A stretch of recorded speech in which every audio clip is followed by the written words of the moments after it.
pertama-tama saya akan menjelaskan terlebih dahulu pengertian dari genetika populasi. Genetika populasi merupakan bidang yang mempelajari gen-gen pada sekelompok individu.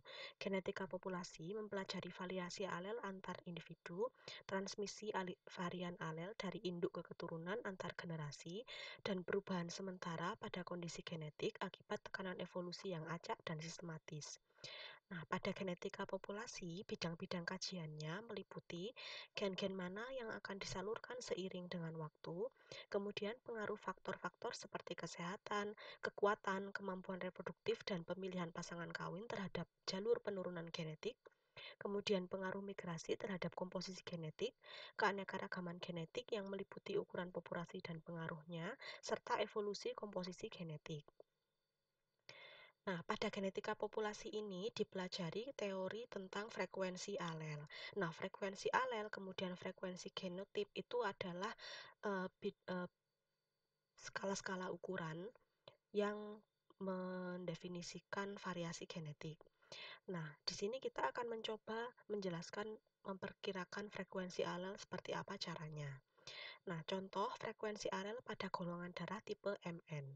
Nah, pada golongan darah tipe MN, seperti yang telah kalian pelajari di pertemuan sebelumnya, itu ada dua macam alel, yaitu alel LM dan alel LN. Nah, kemudian tipe golongan darah ini kemudian disampling berapa jumlah individunya pada suatu kelompok manusia. Nah, di sini didapatkan golongan darah tipe M, golongan darah tipe MN, dan golongan darah tipe N.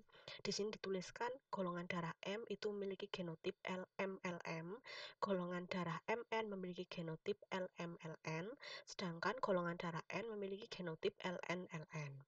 Kemudian di sini dituliskan jumlah individu yang memiliki golongan darah tersebut. Untuk golongan darah M dengan genotip seperti ini memiliki jumlah 1787 individu. Sedangkan orang yang memiliki golongan darah MN berjumlah 3039 individu, bergolongan darah N memiliki jumlah 1303 individu. Kemudian berdasarkan data tersebut, kita dapat menentukan frekuensi alelnya. Bagaimana cara menentukan frekuensi alel? Ini ada 3 langkah. Pertama akan kita tentukan jumlah total alelnya dulu. Jumlah total alel pada sampel adalah 2 kali jumlah sampel, karena setiap individu pada golongan darah itu membawa 2 alel dari lokus golongan darah tersebut.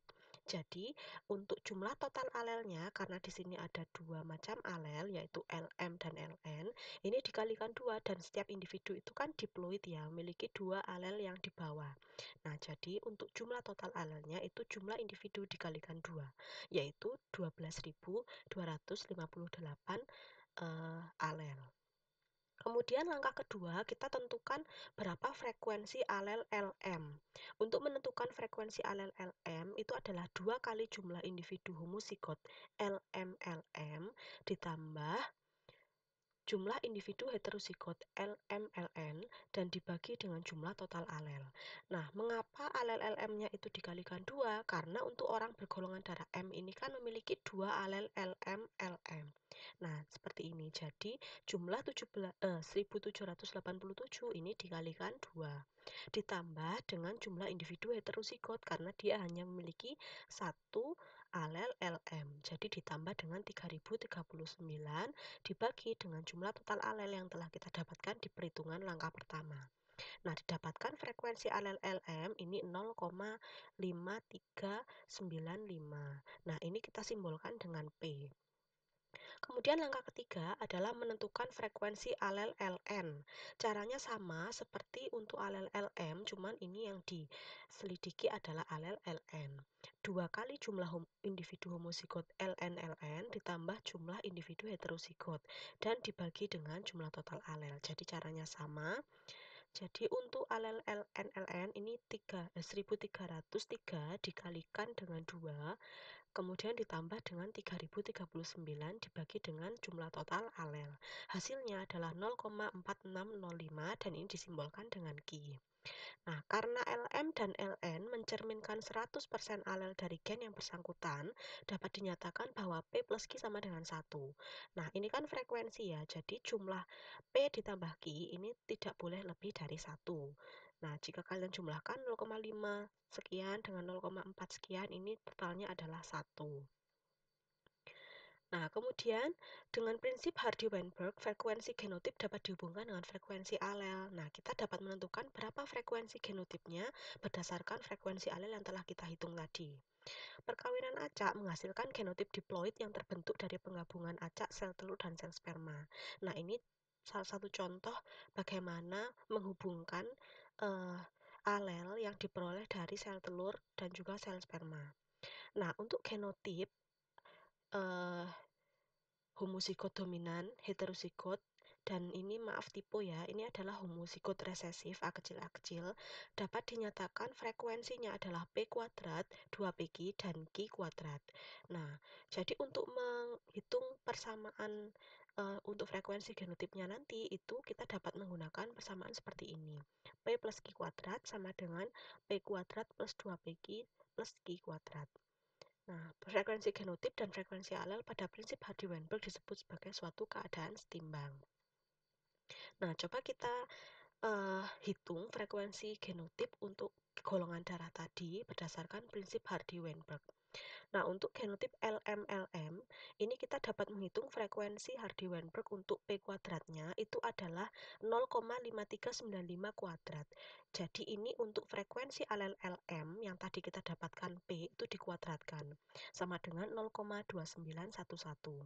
Sedangkan untuk genotip LMLN ini adalah 2PQ, sama dengan 2 kali 0,5395 dikalikan 0,4605, hasilnya 0,4968. Kemudian untuk alel Ln ini Q kuadrat sama dengan Q yang tadi kita hitung dari perhitungan frekuensi alel, itu kita kuadratkan menjadi 0,2121.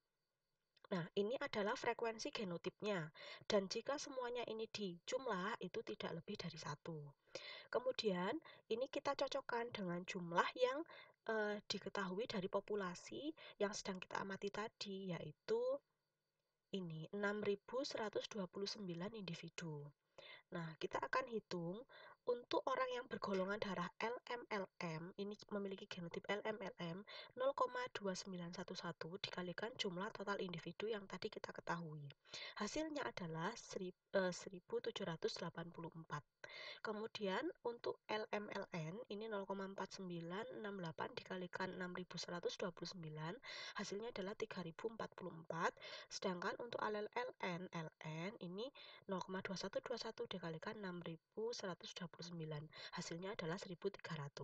Nah, jumlah-jumlah ini coba kalian cocokkan dengan jumlah awal yang teramati pada kondisi nyata. Nah, hasilnya adalah sangat mendekati, sehingga dapat kita nyatakan bahwa genotip golongan darah MN berada dalam kesetimbangan Hardy-Weinberg.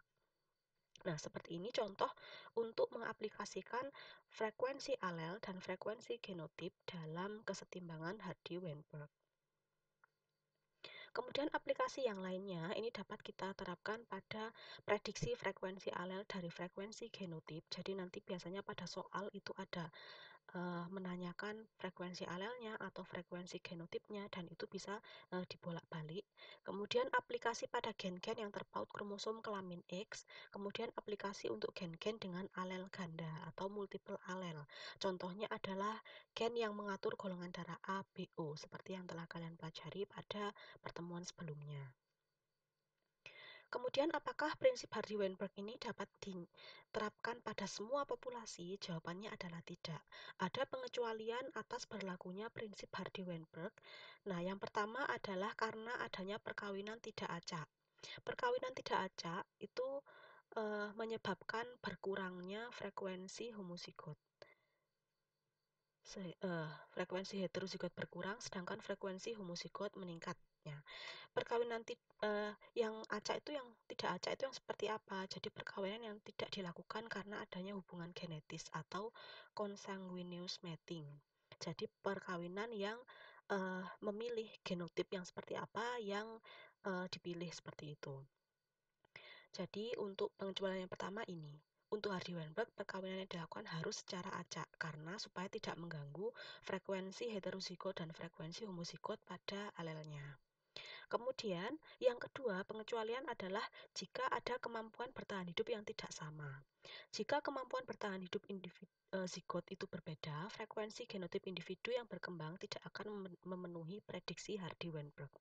Individu dengan frekuensi genotip terbanyak merupakan individu yang paling mampu bertahan.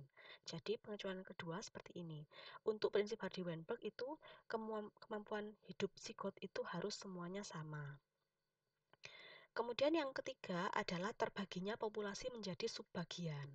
Nah, adanya penghalang geografis mampu membentuk perbedaan struktur genetik populasi yang dipisahkan, sehingga menyebabkan adanya frekuensi alel yang berbeda.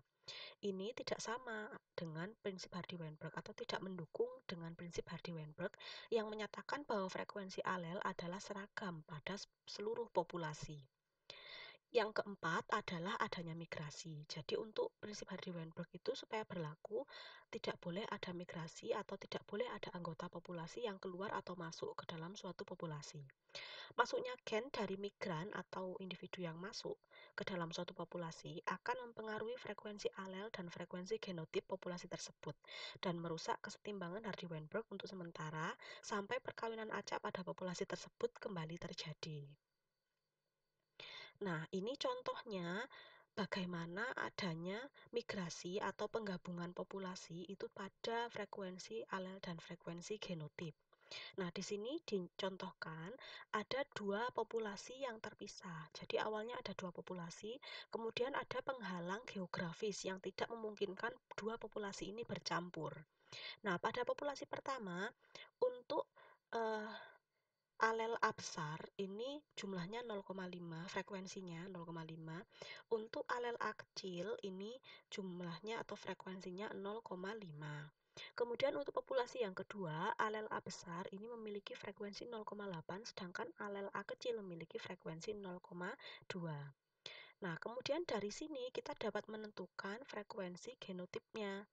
Nah, frekuensi genotip untuk A besar adalah 0,25, A besar A kecil 0,5, sedangkan A kecil 0,25. Nah, untuk populasi kedua ini dapat dinyatakan bahwa frekuensi genotipnya untuk A besar ini 0,64. Dapat dari mana? 0,8 kuadrat. Karena ini kan dianggap P, ini dianggap Q. Jadi ini 0,8 dikuadratkan 0,64. Nah, untuk A besar A kecil ini 2 kali PQ. Jadi 0,8 dikali 0,2 dikalikan 2 hasilnya 0,3. A kecil 0,04 karena 0,2 kuadrat. Nah, kemudian di sini kita gabungkan untuk menyelidiki bagaimana sih pengaruhnya jika ada dua populasi yang berbeda itu digabungkan. Apakah berpengaruh pada frekuensi alel dan frekuensi genotipnya. Nah, sekarang kita gabungkan dua populasi ini dan kita akan mendapati bahwa alel A besar ini berubah frekuensinya. Jadi 0,5 ditambah 0,8 dibagi 2 hasilnya adalah 0,65. Sedangkan untuk alel A kecil ini 0,5 ditambah dengan 0,2 dibagi 2 hasilnya 0,35. Nah, kemudian akan kita selidiki bagaimana pengaruhnya terhadap genotip yang frekuensi genotip yang terobservasi atau kondisi nyatanya dan frekuensi genotip yang diprediksi oleh Hardy-Weinberg. Ini akan ada perbedaan. Coba nanti kalian menggunakan kalkulator dan hitung manual dari pencampuran genotip yang ada pada populasi 1 dan 2. Ini jika kalian rata-rata dan jika kalian memprediksi dengan Hardy-Weinberg misalnya ini 0,65 dikuadratkan, itu akan mengalami jumlah yang berbeda. Nah, jadi seperti itu. Nanti akan ada perbedaan jika yang terobservasi atau kondisi nyata itu sekian dan jika yang diprediksi dari Hardy-Weinberg itu akan memiliki perbedaan. Nah, seperti itu. Ini akan berbeda hasilnya sehingga penggabungan populasi itu dapat merusak frekuensi alel dan genotip sehingga mengganggu kesetimbangan Hardy-Weinberg. Nah, ini ada contoh soal yang dapat kalian coba untuk penerapan hukum Hardy-Weinberg. Jadi ini terkait dengan kemampuan lidah untuk menggulung yang dinyatakan dengan genotip R besar R kecil atau R besar R besar. Nah, nanti kalian bisa mencoba dan menjawab di forum diskusi Elita. Kemudian aplikasi penggunaan frekuensi alel dalam konseling genetik. Jadi contoh penerapannya ini dapat dilakukan pada analisis silsilah dari data populasi untuk menghitung resiko seorang anak menderita penyakit Tay-Sachs. Nah, di sini kalian dapat melihat ada generasi pertama, generasi kedua, kemudian untuk individu yang diarsir ini adalah individu yang mengalami penyakit Tay-Sachs. Nah, ini genotipnya TS kecil ya. Kemudian untuk frekuensi alel mutan ini dapat dihitung menjadi 0,017 dan peluang anak yang lahir dari orang tua yang merupakan karier alel mutan adalah 1/180, 20 kali lipat lebih besar dibanding resiko anak pada populasi. Nah, jadi ini contohnya penggunaan frekuensi alel dalam konseling genetik karena kan untuk mating terkait penyakit Tay-Sachs ini dilakukan secara acak ya, sehingga untuk pewarisan sifat ini juga mengikuti keseimbangan Hardy-Weinberg. Kemudian pada genetika populasi, kita juga mempelajari pengaruh seleksi alam.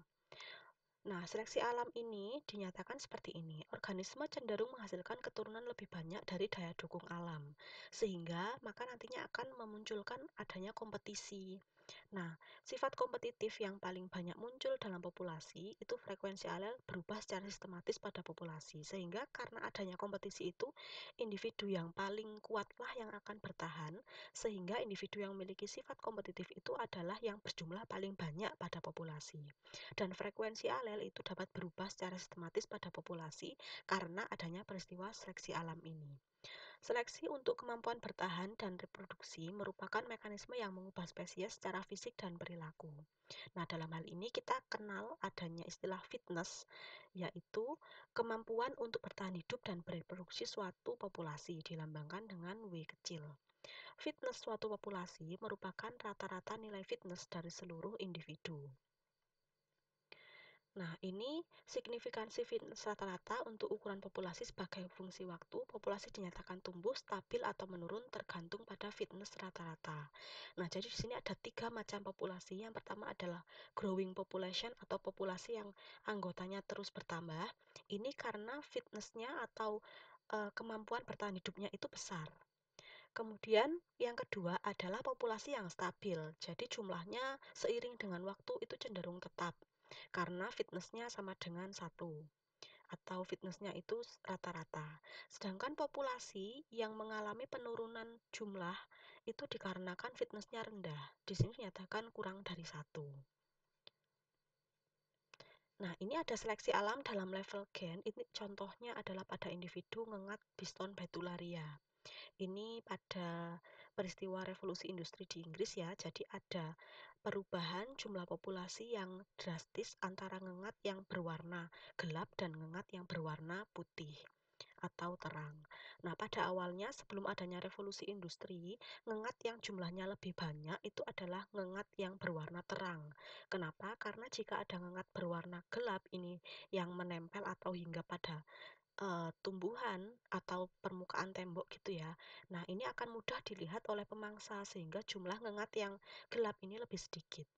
Nah, setelah revolusi industri terjadi di Inggris, itu udara tercemar, banyak polusi sehingga permukaan pohon, kemudian permukaan bangunan itu menjadi berwarna gelap. Karena mereka dulu kan menggunakan bahan bakar berupa batu bara, sehingga asapnya itu dapat mengotori lingkungan. Nah, dengan demikian kondisinya itu berbalik. Ngengat yang berwarna terang itu ketika hingga pada permukaan itu lebih mudah terlihat, sehingga jumlahnya lebih sedikit daripada ngengat yang berwarna gelap. Nah, ini terjadi karena fitness antara individu yang berbeda menentukan karakteristik populasi.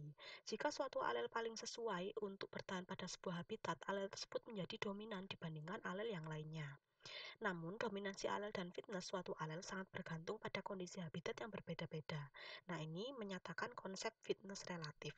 Nah, seperti itu. Jadi, untuk kemampuan hidup itu juga disejajarkan dengan lingkungan. Jika lingkungannya itu lebih mendukung suatu individu untuk bertahan hidup, maka dia akan mampu bereproduksi dan meneruskan keturunan. Seperti contohnya pada ngengat Biston betularia ini, yang awalnya yang berwarna hitam, ini yang fitnessnya lebih kecil, maka ketika kondisi lingkungan itu berbalik, maka fitnessnya menjadi lebih besar daripada fitnessnya ngengat yang berwarna terang. Seperti itu contohnya. Kemudian kita juga ada bahasan tentang random genetic drift atau perubahan frekuensi alel yang terjadi secara acak. Kajian perkawinan antara dua individu heterozigot menunjukkan bahwa setiap pasangan orang tua atau induk mungkin saja mengalami pemisahan alel secara berbeda, sehingga terkait dengan mekanisme Mendel, hal tersebut akan menyebabkan terjadinya perubahan frekuensi alel. Pada akhirnya, komposisi genetik dalam populasi dapat berubah walaupun tidak ada seleksi alam. Jadi ini adalah suatu peristiwa yang acak terkait mekanisme pewarisan sifat pada kedua orang tua yang dapat menyebabkan frekuensi alel pada suatu populasi. Nah, jadi seperti itu, meskipun tidak ada seleksi alam, maka frekuensi alel bisa berubah karena adanya perubahan frekuensi alel tersebut. Nah, berikutnya adalah pengaruh ukuran populasi. Nah, salah satu syarat berlakunya hukum Hardy-Weinberg itu adalah ukuran populasi yang besar. Nah, kenapa dinyatakan demikian? Karena semakin besar ukuran populasi, maka semakin kecil pula penyimpangan genetik acak yang mungkin terjadi. Sebaliknya, semakin kecil ukuran populasi, maka semakin besar kemungkinan terjadinya penyimpangan genetik. Pada populasi yang kecil, dengan banyaknya penyimpangan genetik yang terjadi, maka frekuensi alel akan berubah secara acak dan mengakibatkan frekuensi alel heterozigot atau heterozigositas juga bisa berubah. Nah, jadi seperti itu. Jika ukuran populasi itu besar, maka adanya penyimpangan genetik itu bisa dianggap tidak ada karena frekuensinya sangat kecil dibandingkan pada ukuran populasi. Sedangkan pada ukuran populasi yang kecil, penyimpangan genetik itu sangat berpengaruh, mengubah frekuensi alelnya. Nah, jadi seperti itu. Ini juga ada contoh grafiknya yang menggambarkan penurunan frekuensi heterozigot akibat adanya penyimpangan genetik secara acak pada populasi dengan ukuran yang berbeda. Nah, jadi N ini ukuran populasinya ya. Jadi semakin besar ukuran populasinya, maka seiring dengan generasi, frekuensi heterozigotnya itu penurunannya juga kecil. Sedangkan pada populasi yang ukurannya kecil, di sini cuma 16, seiring dengan waktu, frekuensi heterozigotnya itu menurun secara drastis. Nah, seperti itu. Ini saja ya bahasan kita untuk genetika populasi. Jika ada yang ingin kalian tanyakan, bisa disampaikan pada forum diskusi Elita. Nanti kita akan diskusikan bersama-sama.